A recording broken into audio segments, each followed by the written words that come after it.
शराब घोटाला। भारतीय जनता पार्टी ने पिछले 4 साल से इस शब्द का भारतीय राजनीति में खूब इस्तेमाल किया। आज उसमें जो आदेश आया उस पर अभी चर्चा करेंगे। न्यायालय ने, हमारे जस्टिस सिस्टम ने इसमें एक बहुत ऐतिहासिक फैसला दिया है। इसके लिए मैं जुडिशरी का बहुत बहुत धन्यवाद करना चाहता हूं, जज साहब का बहुत बहुत धन्यवाद करना चाहता हूं। आज के इस माहौल में जब सारी संस्थाओं को, सारे अथॉरिटीज को डराया जा रहा है, धमकाया जा रहा है, ऐसे में इतना बड़ा न्याय करने के लिए जज साहब ने वाकई बहुत हिम्मत दिखाई है।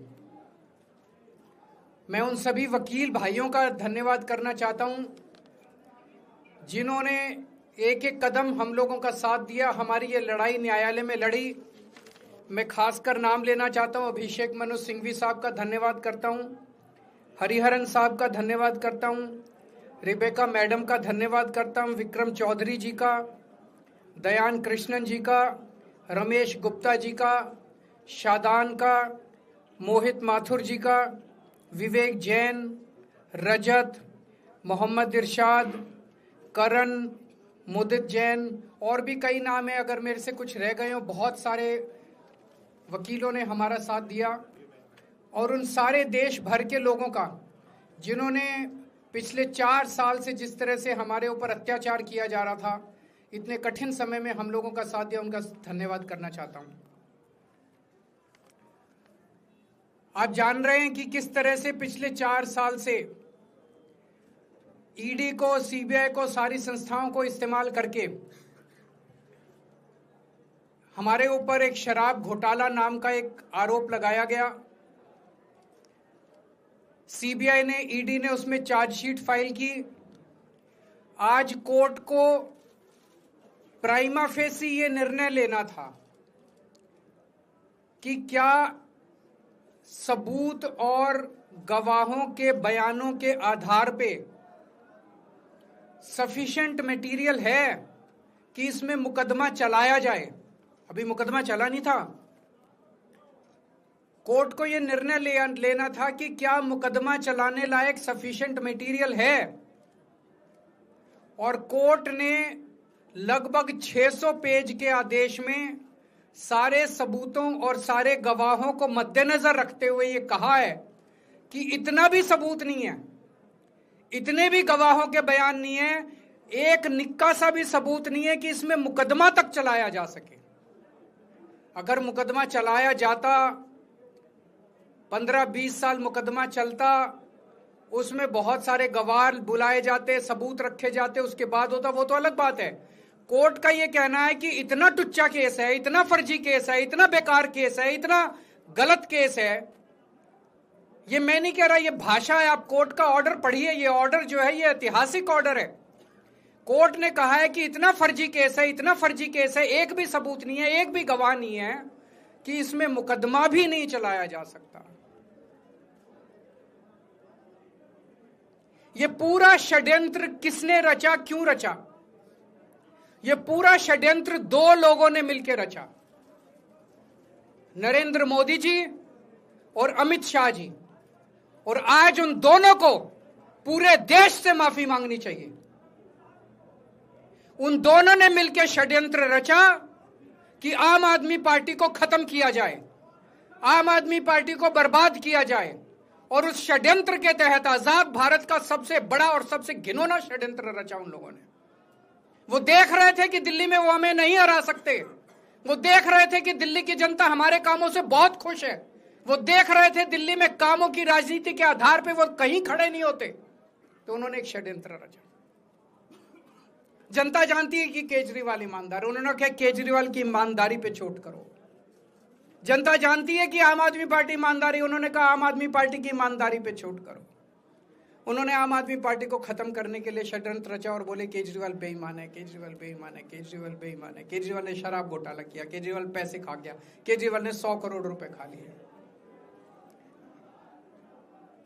मैंने जिंदगी में केवल ईमानदारी कमाई है। मैंने जिंदगी में केवल इज्जत कमाई है, एक नया पैसा नहीं कमाया मैंने अपनी जिंदगी में। इन लोगों की तरह नहीं हूं मैं। मैंने जिंदगी में एक नया पैसा नहीं कमाया, केवल ईमानदारी कमाई है। और ये उस ईमानदारी के ऊपर चोट करना चाहते थे, उसके लिए इन्होंने षड्यंत्र रचा था। आज कोर्ट के ऑर्डर के बाद यह साबित हो गया देश के सामने, केजरीवाल कट्टर ईमानदार है, मनीष सिसोदिया कट्टर ईमानदार है, संजय सिंह कट्टर ईमानदार है, दुर्गेश कट्टर ईमानदार है, आम आदमी पार्टी कट्टर ईमानदारी है। हम नहीं कह रही है, कोर्ट ने सारे देश के सामने बोला है।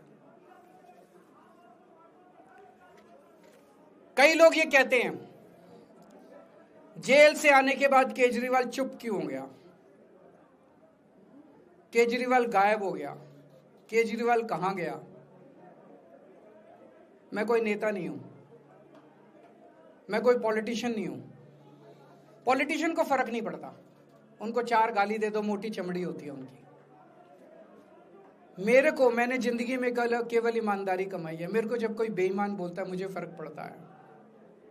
मेरे को जब जेल भेजा जाता है, मेरे परिवार के ऊपर ताने मारे जाते हैं, मेरे को फर्क पड़ता है। केजरीवाल को फर्क पड़ता है। इसलिए मैंने तय किया था कि जब सारे देश के सामने मैं निर्दोष साबित हो जाऊंगा तब तक मैं चुप रहूंगा। आज मेरे दिल से बहुत बड़ा बोझ उतर गया।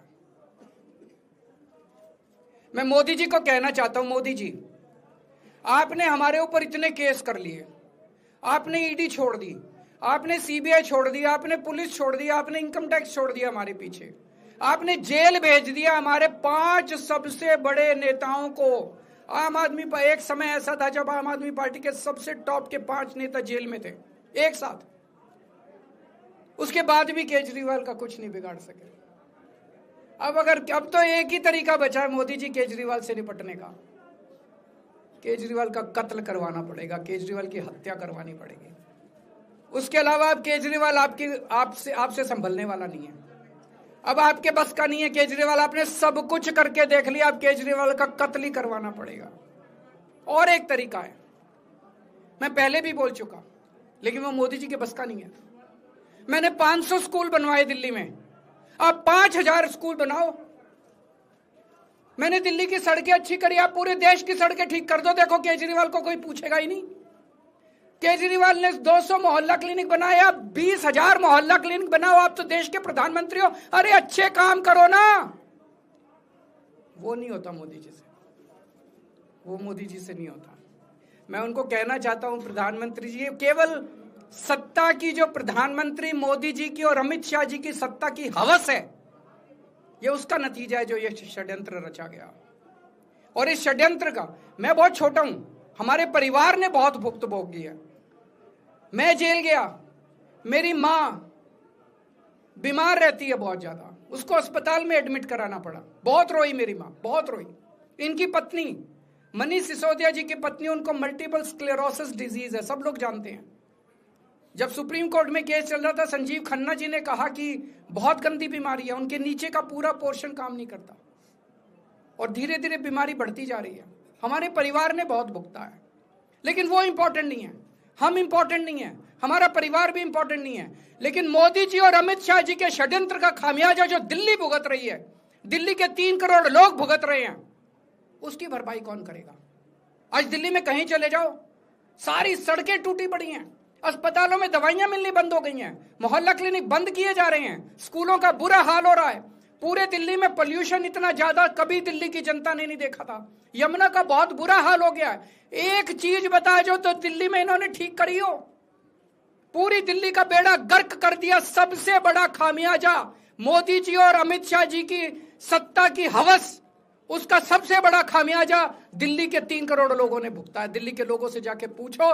आज मैं चैलेंज करता हूं मोदी जी को, मोदी जी हिम्मत है दिल्ली में दोबारा चुनाव करा के दिखा दो, 10 से ज्यादा तुम्हारी सीट आ जाए, मैं राजनीति छोड़ दूंगा। तुम्हारी 10 से ज्यादा सीट आ जाए, मैं राजनीति छोड़ दूंगा। दिल्ली की जनता त्रस्त हो चुकी है तुम लोगों से।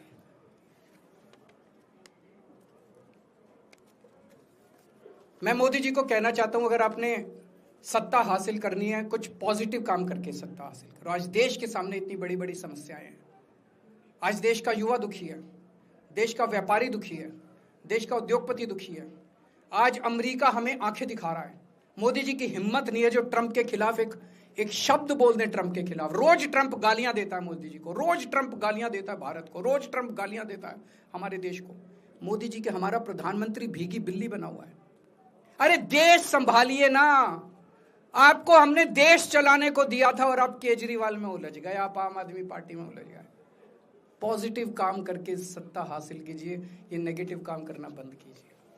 अगर आपके कोई एक दो प्रश्न है तो। क्या आपको उम्मीद है कि अब ईडी के मामले को भी? ईडी मामला खत्म हो गया। सीबीआई के मामले के बेस पे ईडी था, वो अब फॉर्मेलिटी बची है। हम अगले हफ्ते एप्लीकेशन डालेंगे, ईडी का मामला खत्म हो जाएगा। कांग्रेस कह रही है कि ये बीजेपी ने जो है कांग्रेस को नुकसान पहुंचाने के लिए आपको जो है राहत दिलवा दी है। मैं आपसे पूछना चाहता हूं, केजरीवाल जेल गया, रॉबर्ट वाड्रा जेल गया, संजय सिंह जेल गया, क्या राहुल गांधी जेल गया, मनीष सिसोदिया जेल गया, सोनिया गांधी जी जेल गई? किस मुंह से बात करते हैं? शर्म नहीं आती कांग्रेसियों को? ले जाए, वो तो ले जाए, उनका हक है। सुप्रीम कोर्ट भी जाएंगे, हाई कोर्ट भी जाएंगे। जैसे निचली कोर्ट में न्याय हुआ ऐसे ऊपरी कोर्ट में भी न्याय हुआ। जब कोई सबूत है ही नहीं, जब कोई गवाह है ही नहीं, तो ऊपर के कोर्ट में भी कहां से लाएंगे सबूत, कहां से लाएंगे गवाह? आज कोई छोटा मोटा उन्होंने डिस्चार्ज कर दिया है हमें, उन्होंने कहा कोई आरोप ही नहीं बनता। इसके अलावा जो इन्वेस्टिगेटिंग ऑफिसर सीबीआई के ऊपर उन्होंने, कोर्ट ने टिप्पणी की है कि सीबीआई अपने दोषी अधिकारियों के खिलाफ डिसिप्लिनरी एक्शन, कभी ऐसा ऑर्डर देखा है? इसका मतलब कितना फर्जी मुकदमा था कि सीबीआई के अफसरों के खिलाफ डिसिप्लिनरी एक्शन लिया जाएगा।